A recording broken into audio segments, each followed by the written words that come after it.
Hiermit sei eine Warnung gegeben, dass nicht wiederholt sich soll verderben. Ajaja war ein Halt unserer Reise, er wurde bezahlt mit hohem Preise.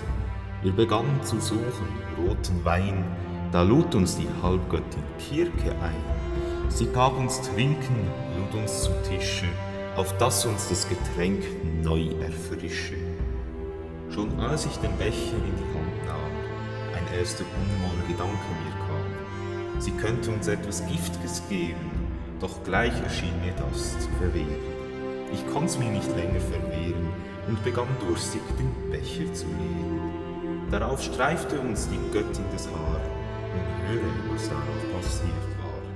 Nur mit Scham kann ich es wiedergeben, sowas möchte ich nie mehr erleben. Ich starrte von Borsten, wurde ganz rund, die Worte gebrachen plötzlich den Mund. Ich fing an, mich zur Erde zu beugen, es ist wahr, die Götter können's bezeugen. Und dann, der Grund war mir unerfindlich, war mein Mund zum Rüssel unempfindlich. Vor Muskeln strotzte mir nun der Nacken, von dünn zu fett wechselten die Backen. Die Verwandlung war fertig, ich war ein Schwein, darauf schloss sie uns im Schweinestall ein. Wir waren nun Schweine, welch große Gewalt, nur Euliochos entbehrt der Schweinsgestalt. Er hat als einziger richtig entschieden, er hat den Becher gemieden.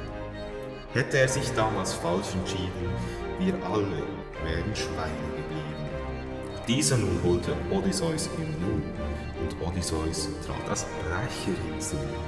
Ein Gott, nur Hermes, war so verwegen, er hat ihm eine Blüte gegeben. Deren Kraft jeder sollte sie kennen, die Götter sie nur noch Moli nennen. Mit der Hoffnung, dass diese gleich wirke, trat Odysseus ein ins Haus der Kirke. Kirke nun auch versucht ihn zu linken, auch er soll von diesem Becher trinken.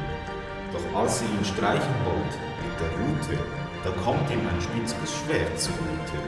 Mit diesem er nun bedroht die Kirke, dass sie die Rückverwandlung bewirke.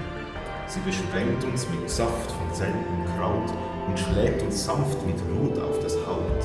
Kirke spricht Worte, die wir nie gehört. Wir werden erhoben, je mehr sie beschwört. Der Spalt verschwindet, die Borsten vergehen, wir nun schon fast wieder normal aussehen. Wir dachten, nun fehlt ja nur noch ein Stück. Dann kehrten sogleich die Arme zurück. Endlich, wir stehen auf richtigen Beinen, können nicht anders, wir müssen weinen.